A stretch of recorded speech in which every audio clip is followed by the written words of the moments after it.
ओम साई राम। अध्याय 21। श्री साईनाथाय नमः। श्री BVH ठाकुर, अनंतराव पाटड़कर और पंढरपुर के वकील की कथाएं। इस अध्याय में हेमाडपंत ने श्री विनायक हरिश्चंद्र ठाकुर, BA श्री अनंतराव पाटड़कर, पुणे निवासी तथा पंढरपुर के एक वकील की कथाओं का वर्णन किया है। ये सब कथाएं अति मनोरंजक है।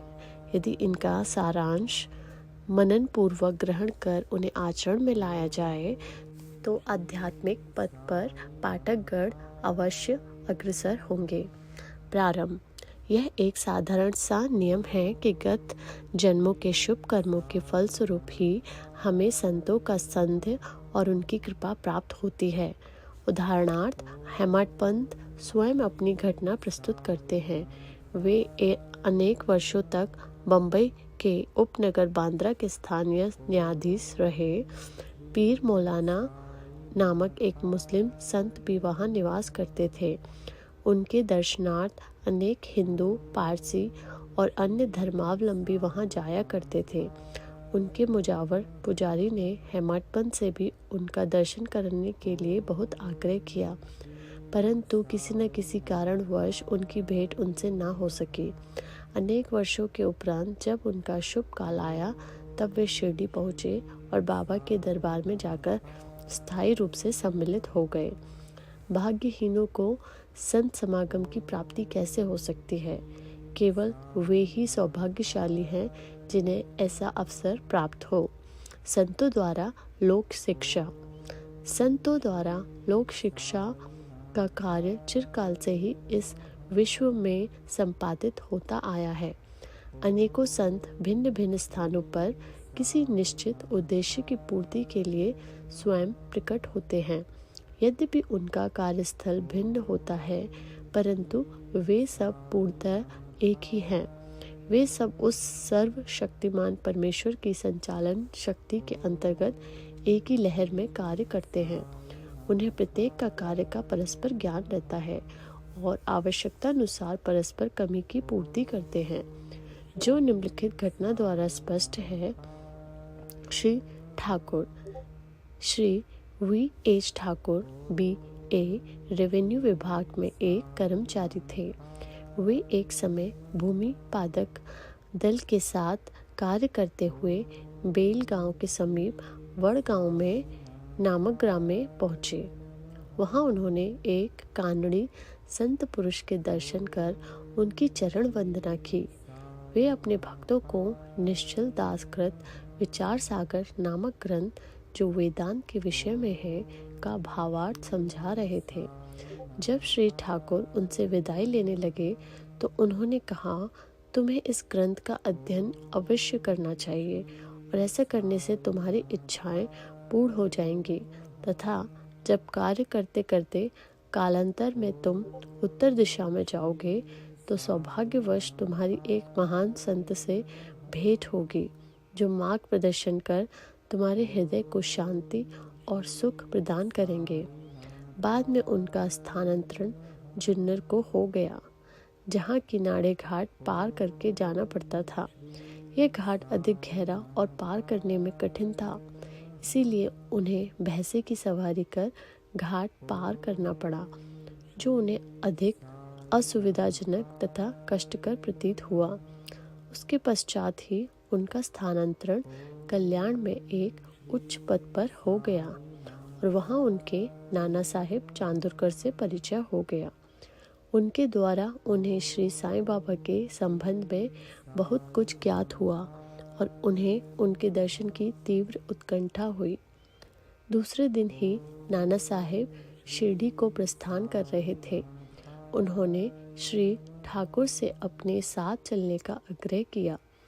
ठाणे के दीवानी न्यायालय में एक मुकदमे के संबंध में उनकी उपस्थिति आवश्यक होने के कारण वे उनके साथ ना जा सके। इस कारण नाना साहेब अकेले ही रवाना हो गए। ठाणे पहुंचने पर मुकदमे की तारीख आगे के लिए बढ़ गई, इसीलिए उन्हें ज्ञात हुआ कि नाना साहेब पिछले दिन ही यहाँ से चले गए हैं। वे अपने कुछ मित्रों के साथ जो उन्हें वहीं मिल गए थे, श्री साईं बाबा के दर्शन को गए। उन्होंने बाबा के दर्शन किए और उनके चरण कमलों की आराधना कर अत्यंत हर्षित हुए। उन्हें रोमांचित और उनकी आंखों से अश्रुधारा प्रवाहित होने लगी। त्रिकालदर्शी बाबा ने उनसे कहा, इस स्थान का मार्ग इतना सुगम नहीं जितना कि कानड़ी संत अप्पा के उपदेश या नाड़े घाट पर भैंसे की सवारी थी। आध्यात्मिक पथ पर चलने के लिए तुम्हें घोर परिश्रम करना पड़ेगा, क्योंकि वह अत्यंत कठिन पथ है। जब श्री ठाकुर ने हेतुगर्भ शब्द सुने, जिनका अर्थ उनके अतिरिक्त और कोई न जानता था, उनके हर्ष का पारावार न रहा और उन्हें कानड़ी संत के वचनों की स्मृति हो आई। तब उन्होंने दोनों हाथ जोड़कर बाबा के चरणों पर अपना मस्तक रखा और उनसे प्रार्थना की कि प्रभु मुझ पर कृपा करो और इस अनाथ को अपने चरण कमलों की शीतल छाया में स्थान दो। तब बाबा बोले, जो कुछ अप्पा ने कहा वह सत्य था। उसका अभ्यास कर उसके अनुसार ही तुम्हें आचरण करना चाहिए। व्यर्थ बैठने से कुछ लाभ ना होगा। जो कुछ तुम पठन करते हो उसको आचरण में भी लाओ, अन्यथा उसका उपयोग ही क्या। गुरु कृपा के बिना ग्रंथावलोकन तथा आत्मानुभूति निरर्थक ही है। श्री ठाकुर ने अभी तक केवल विचार सागर ग्रंथ में सैद्धांतिक प्रकरण ही पढ़ा था, परंतु उसकी प्रत्यक्ष व्यवहार प्रणाली तो उन्हें शिरडी में ही ज्ञात हुई। एक दूसरी कथा भी इस सत्य का और अधिक सशक्त प्रमाण है। श्री अनंतराव पाटड़कर, पूना के एक महाशय श्री अनंतराव पाटड़कर श्री साईं बाबा के दर्शनों के इच्छुक थे। उन्होंने शिरडी आकर बाबा के दर्शन किए। दर्शनों से उनके नेत्र शीतल हो गए और वे अति प्रसन्न हुए। उन्होंने बाबा के श्री चरण छुए और यथा योग्य पूजन करने के उपरांत बोले, मैंने बहुत कुछ पठन किया, वेद, वेदांत और उपनिषदों का भी अध्ययन किया तथा अन्य पुराण भी श्रवण किए, फिर भी मुझे शांति न मिल सकी। इसीलिए मेरा पठन व्यर्थ ही सिद्ध हुआ। एक निरा अज्ञानी भक्त मुझसे कहीं श्रेष्ठ है। जब तक मन को शांति नहीं मिलती तब तक ग्रंथ अवलोकन व्यर्थ ही है।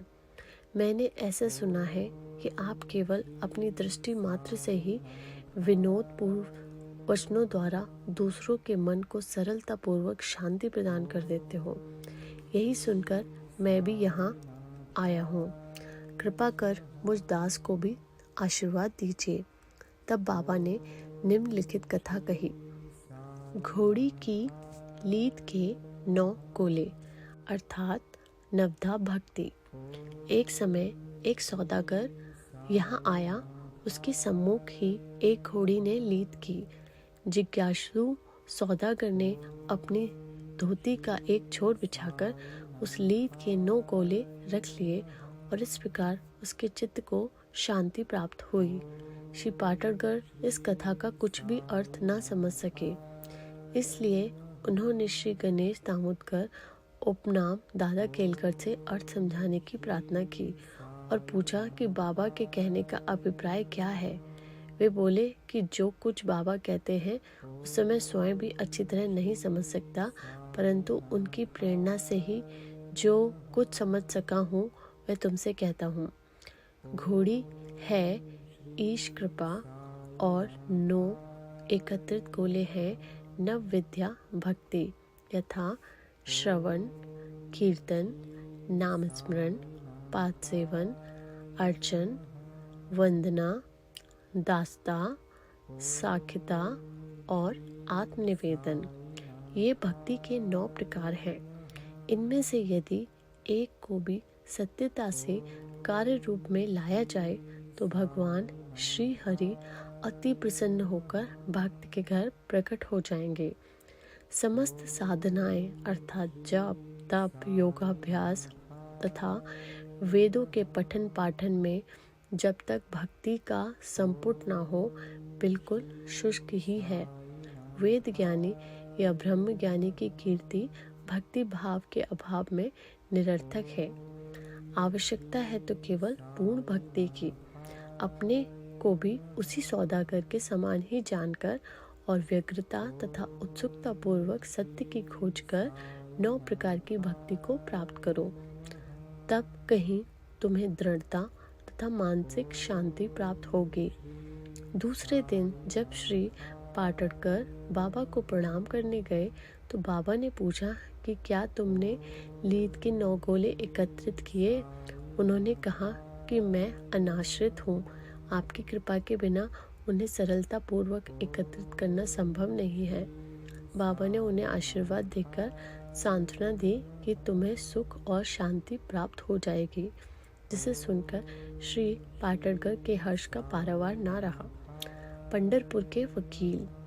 भक्तों के दोष दूर कर उन्हें उचित पद पर ला देने की बाबा की त्रिकालज्ञता की एक छोटी सी कथा का वर्णन कर इस अध्याय को समाप्त करेंगे। एक समय पंढरपुर से एक वकील शिरडी आए। उन्होंने बाबा के दर्शन कर उन्हें प्रणाम किया तथा कुछ दक्षिणा भेंट देकर एक कोने में बैठ वार्तालाप सुनने लगे। बाबा उनकी ओर देखकर कहने लगे कि लोग कितने धूर्त हैं जो यहाँ आकर चरणों पर गिरते हैं और दक्षिणा देते हैं, परंतु भीतर से पीठ पीछे गालियाँ देते रहते हैं। कितने आश्चर्य की बात है ना। यह पगड़ी वकील के सिर पर ठीक बैठी है और उन्हें उसे पहननी पड़ी है। कोई भी इन शब्दों का अर्थ ना समझ सका, परंतु वकील साहब इसका गूढ़ार्थ समझ गए। फिर भी वे नत सिर बैठे ही रहे। वाड़े को लौटकर वकील साहब ने काका साहेब दीक्षित को बतलाया कि बाबा ने जो कुछ उदाहरण दिया और जो मेरी ही ओर लक्ष्य कर कहा गया था वह सत्य है। वह केवल चेतावनी ही थी कि मुझे किसी की निंदा न करनी चाहिए। एक समय जब उप न्यायाधीश श्री नूलकर स्वास्थ्य लाभ करने के लिए पंढरपुर से शिरडी आकर ठहरे तो बतार रूम में उनके संबंध में चर्चा हो रही थी। विवाद का विषय था कि जिस व्याधि से उप न्यायाधीश अस्वस्थ हैं, क्या बिना औषधि सेवन किए केवल साईं बाबा की शरण में जाने से ही उसका छुटकारा पाना संभव है, और क्या श्री नूलकर सदृश एक शिक्षित व्यक्ति को इस मार्ग का अवलंबन करना उचित है। उस समय नूलकर का और साथ ही श्री साईं बाबा का भी बहुत उपहास किया गया। मैंने भी इस आलोचना में हाथ बटाया था। श्री साईं बाबा ने मेरे उसी दूषित आचरण पर प्रकाश डाला है। यह मेरे लिए उपहास नहीं वरन एक उपकार है, जो केवल परामर्श है कि मुझे किसी की निंदा नहीं करनी चाहिए और न ही दूसरों के कार्यों में विघ्न डालना चाहिए। शिरडी और पंढरपुर में लगभग 300 मील का अंतर है। फिर भी बाबा ने अपनी सर्वज्ञता द्वारा जान लिया कि बार रूम में क्या चल रहा था। मार्ग में आने वाली नदियाँ, जंगल और पहाड़ उनकी सर्वज्ञता के लिए रोड़ा ना थे। वे सबके हृदय की गूढ़ बातें जान लेते हैं और उनसे कुछ भी छिपा नहीं था। समीपस्थ या दूरस्थ प्रत्येक वस्तु उन्हें दिन के प्रकाश के समान जाज्वल्यमान थी तथा उनकी सर्वव्यापक दृष्टि से ओझल न थी। इस घटना से वकील साहब को शिक्षा मिली कि कभी किसी का छिंद्रावेषण एवं निंदा नहीं करनी चाहिए। यह कथा केवल वकील साहब को नहीं वरन सबको शिक्षाप्रद है। श्री साईं बाबा की महानता का कोई नहीं आंक सका और न ही उनकी अद्भुत लीलाओं का अंत ही पा सका। उनकी जीवनी भी तदनुरूप ही है, क्योंकि वे परब्रह्म स्वरूप हैं। श्री सद्गुरु साईं नाथार्पणमस्तु। शुभम भवतु। ओम साई राम।